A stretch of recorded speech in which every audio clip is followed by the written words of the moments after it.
9th standard chapter 7 mensuration la exercise 7.1 la 5th sum என்ன கொடுத்திருக்காங்கன்னு பாத்தீங்கன்னா an advertisement board is in the form of an isosceles triangle with perimeter 36 meter. அதாவது ஒரு advertisement board இருக்குது, அது எந்த ஷேப்ல இருக்குதுன்னு பாத்தீங்கன்னா triangle ஷேப்ல இருக்குது. இதோட perimeter என்ன கொடுத்திருக்காங்கன்னு பாத்தீங்கன்னா 36 meter. ஓகேங்களா? so each of equal sides are 13 meter. isosceles அப்படினா ரெண்டு பக்கம் எப்படி இருக்கும்னு பாத்தீங்கன்னா சமமா இருக்கும், ஒரே மாதிரியே இருக்கும். தமிழ்ல பாத்தீங்கன்னா இரு சமபக்க முக்கோணம்னு சொல்வாங்க. so ரெண்டு sides எவ்வளவு இருக்குதுன்னு பாத்தீங்கன்னா 13 அப்படின்னு சொல்லிட்டு கொடுத்திருக்காங்க. Find the cost of painting it at rupees 17.50 per square meter.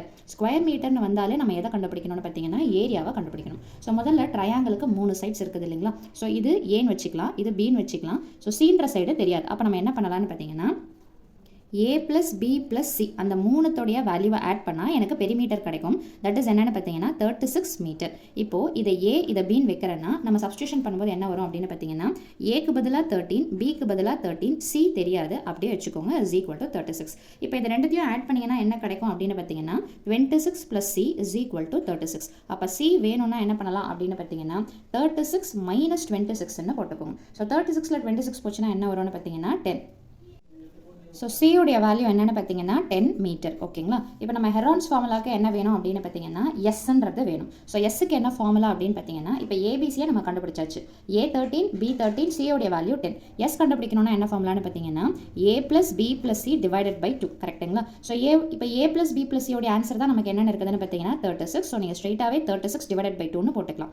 So அப்போது எஸ்ஸோடைய வேல்யூ என்ன வந்துடும் பார்த்தீங்கன்னா 36யும் 2யும் டிவைட் பண்ணிங்கன்னா 18 மீட்டர் அப்படின்னு சொல்லிட்டு கிடச்சிரும். இப்போ நம்ம அப்படியே ஃபார்முலாவில் சப்ஸ்டியூஷன் பண்ண வேண்டியதுதான். ஸோ அப்போ area of the isosceles triangle அல்லது அவங்க என்ன கேட்குறாங்க அப்படின்னு பார்த்தீங்கன்னா area of the advertising board அப்படின்றது கொடுத்துருக்காங்க இல்லைங்களா? அதையும் நீங்கள் யூஸ் பண்ணிக்கலாம். ஸோ ஃபார்முலா என்னென்னு பார்த்தீங்கன்னா is equal to square root of s into s minus a into s minus b into s minus c square units. ஓகேங்களா?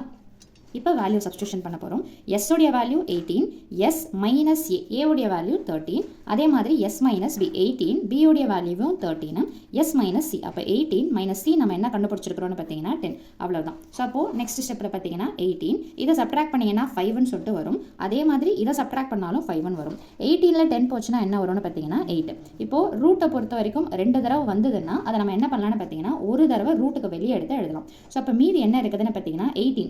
இதை நீங்கள் 2 into 2 அந்த மாதிரியும் போடலாம், அல்லது எந்த நம்பர் ரூட் நம்பராக வருமோ அதை எடுத்தும் போடலாம். இப்போ நான் 18 எப்படி பிரிக்கலாம்? 1 into 18 பிரிக்கலாம், 2 9s are 18 பிரிக்கலாம், 3 6 ஆர்னு பிரிக்கலாம். இப்போ நான் இதை எப்படி பிரிக்க போகிறேன்னு பார்த்தீங்கன்னா 9 2s are அல்லது 2 9s are. ஏன்னா 9க்கு ரூட் எடுத்தால் என்ன வரும்னு பார்த்தீங்கன்னா 3. ஸோ அதனால் 18 இந்த மாதிரி எடுத்து எழுதியாச்சு.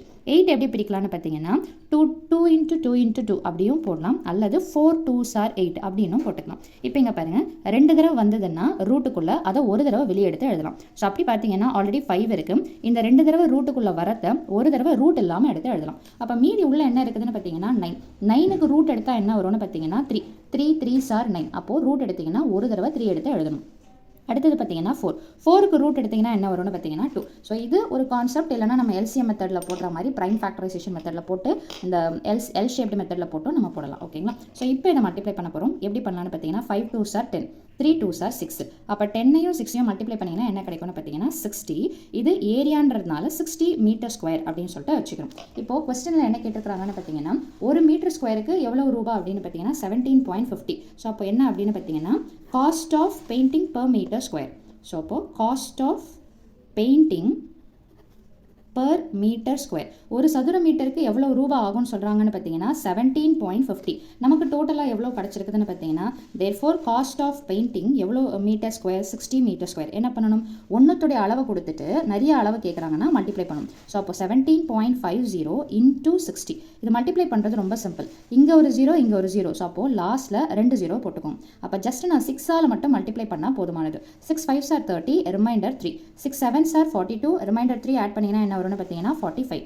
6 1s are 6 + 4 என்ன வந்துரும்னு பார்த்தீங்கன்னா 10. இப்போது பாயிண்ட்டுக்கு அப்புறமா 2 நம்பர் இருக்குதுங்களா? ஸோ அப்போ நான் பாயிண்ட் வைக்கும்போது லாஸ்ட்லேருந்து 2 நம்பர் தள்ளி வைக்கணும். ஸோ பாயிண்ட்டுக்கு அப்புறமா ஃபுல்லாக 0னா விட்டுடலாம். ஸோ அப்போ ஃபைனல் ஆன்சர் இவ்வளோ 60 மீட்டர் ஸ்கொயருக்கு எவ்வளவு அமௌண்ட் ஆகுது அப்படின்னு பார்த்தீங்கன்னா 1050 rupeesன்னு சொல்லிட்டு எடுத்து எழுதணும். ஸோ அவ்வளோதான் இந்த சம்மோட சொல்யூஷன். தேங்க்யூ.